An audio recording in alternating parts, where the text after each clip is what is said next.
Right,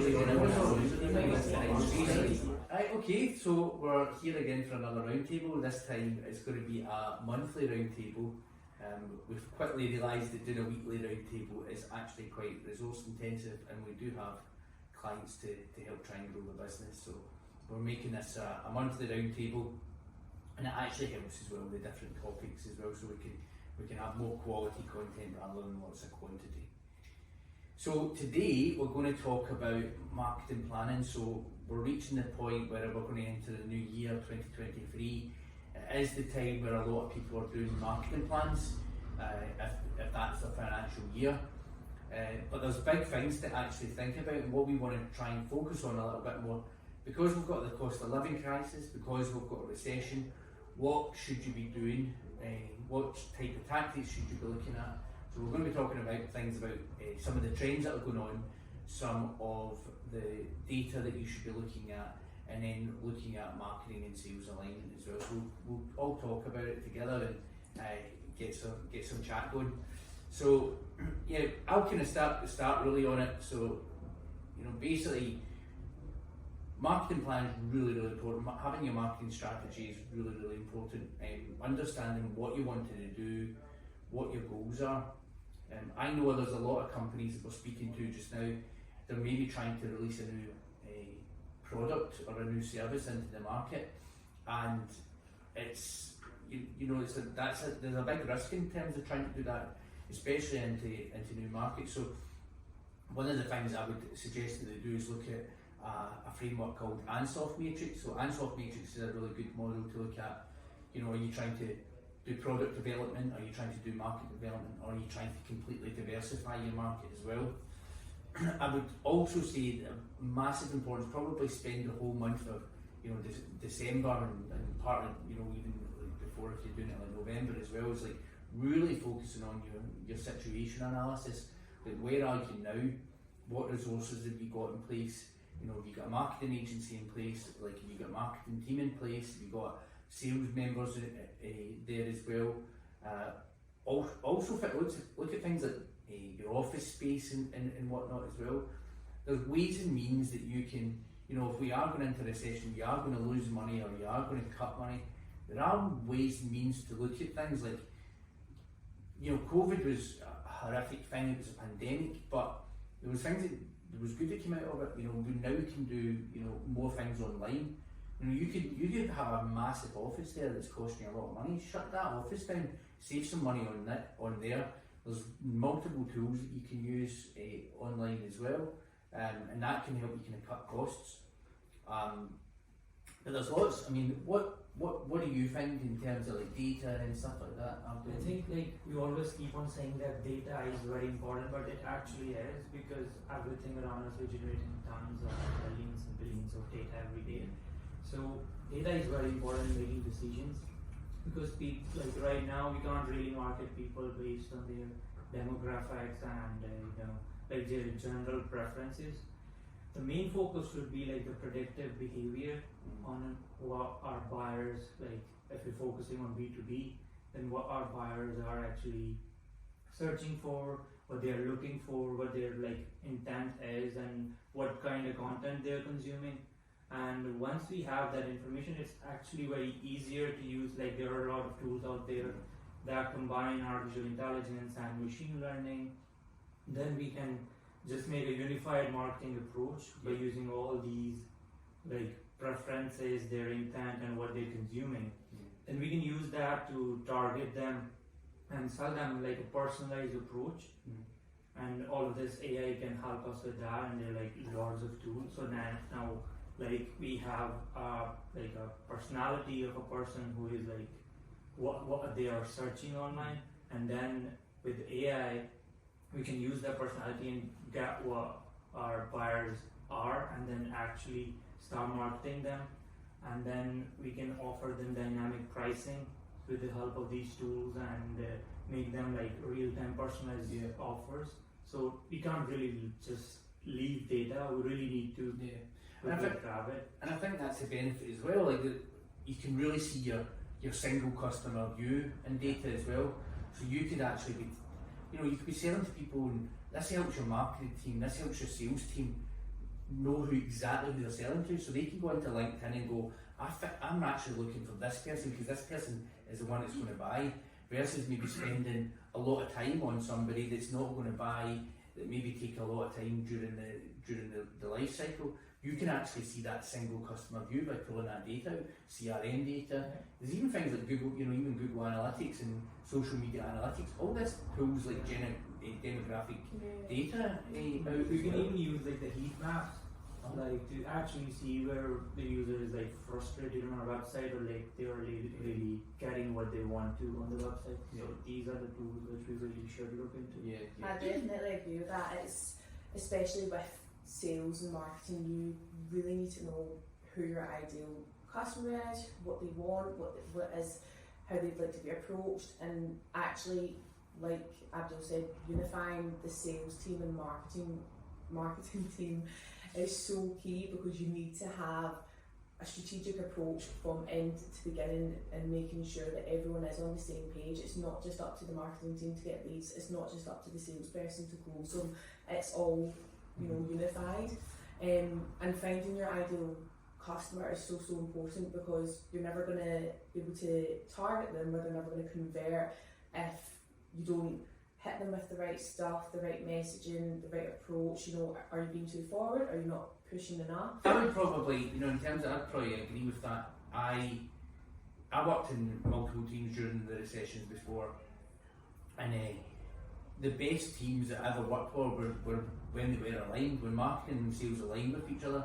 I worked in one that was actually quite good. It was, in terms of what the sales people getting a bonus, there was like 100% bonus the sales team would get, but they actually split it and they said like 80% goes to the salesperson and 20% would go to the marketing person.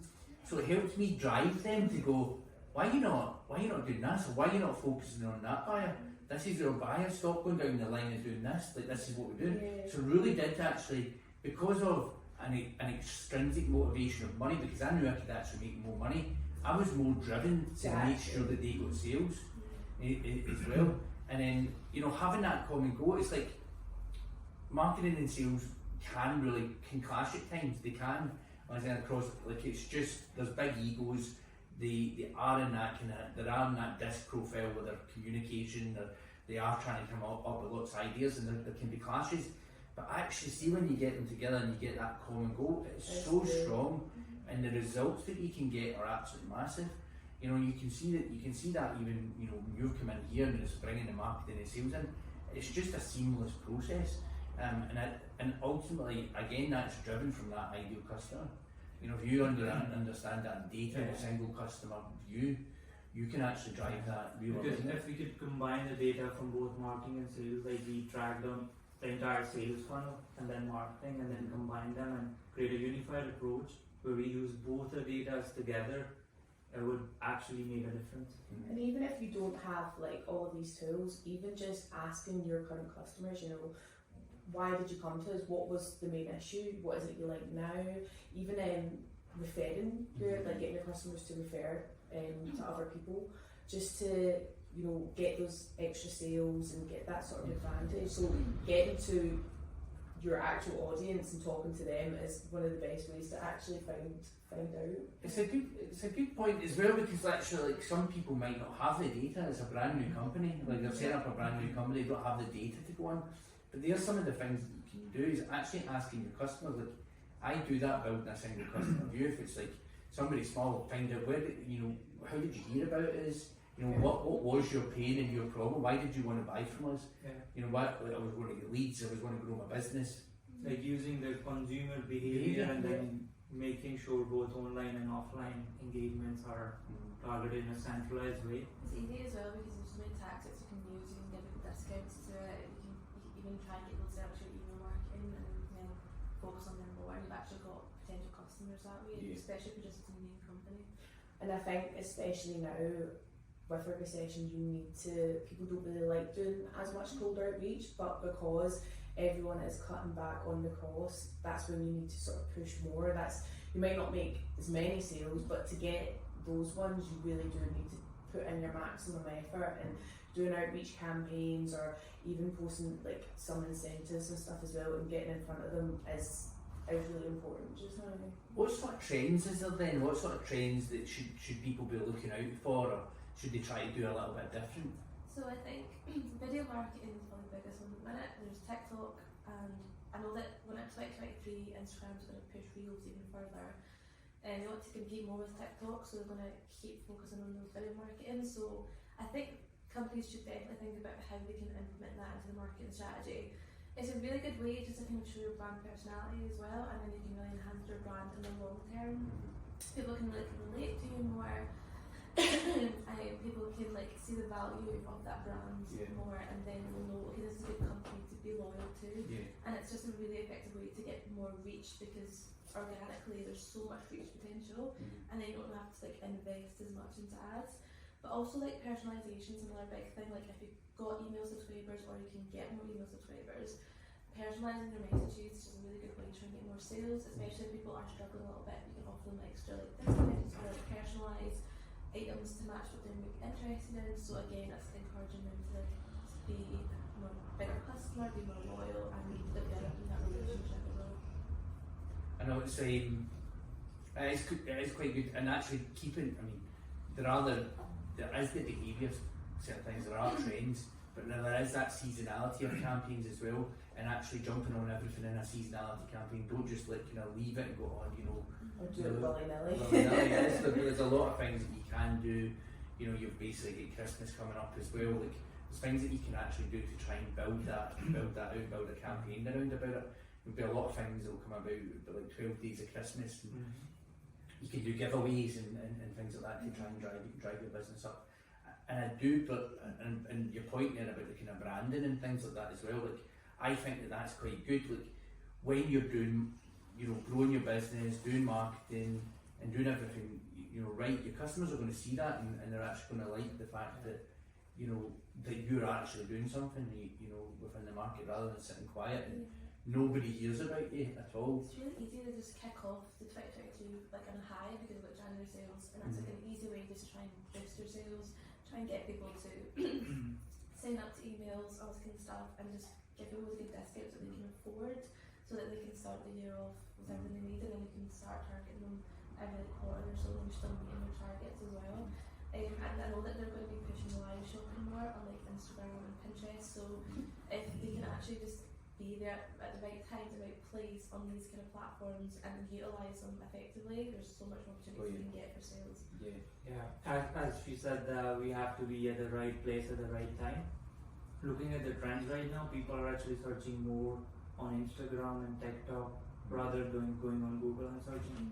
So it's the platform you should be on if you're not right now, TikTok and Instagram, to be able to be part of those reasons. And it's a thing that people automatically think, because of buyer behaviour, they search online, Google's the search program, but actually hashtag research is so important.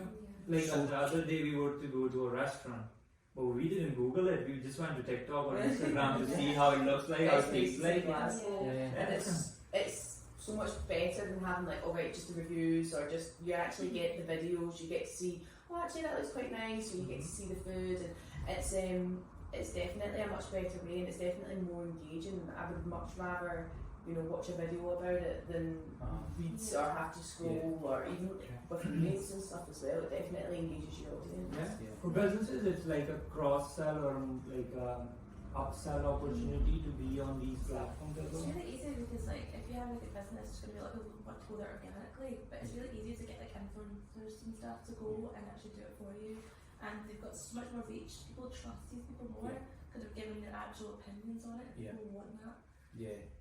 It's definitely important, and I think that kind of coming to close, because there's a long round table, but it's a good one, because market planning is so important. But when you're getting your strategy and tactics right, it's like so important. That's why it's important to get the situation analysis and then actually go, right, what market we're going after, who's the target audience, how we're going to reach them, TikTok, or is it Instagram, is it SEO, is it LinkedIn, what we're actually going to do, and really nail that down. But even touching partly on the data and understanding the data, but that can help you with your control mechanism. And I would say, instead of actually waiting like a month or even a quarter in terms of campaigns, be checking your numbers every single week. Every single week you should be checking how many leads you got, how much money is the business taking in, you know, like are we reaching more, you know, more customers, what's the fans and the followers, is that going up, is your reach getting higher? All of these things are really important. You should be checking it weekly, just so that you can tweak and make things, you know, it's so dynamic, things could happen tomorrow and you're like, oh no, we need to do something totally different. Yeah.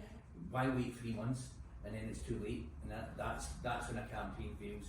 That's when people are, you know, like scared about losing jobs and all that type of stuff and losing their business. Yeah, it's definitely just data. At what point, and it's even in the sales process, if it gets to a certain point, right, so why do they not convert at this stage, or are we actually driving traffic there to begin with? So yeah, data. See, we're just jumping on like TikTok trends that happen, like there's so many that happen like every day, so it's like, can we jump on that? And then if you can like, especially if you're an early adopter, you can get so much reach from that. So there's a lot of potential. Excellent. Okay. Well, that's us, and thank you very much again for watching us. Hopefully you watched the full video and not just the small clip. Or the one that was the best. I think the bloopers get the most amount of followers because our funny Abdul and Christy from Cape Days are coming in and throwing the keys on the table. Yeah, so thank you very much for tuning in, and we'll see you again next month. Thank you. Bye.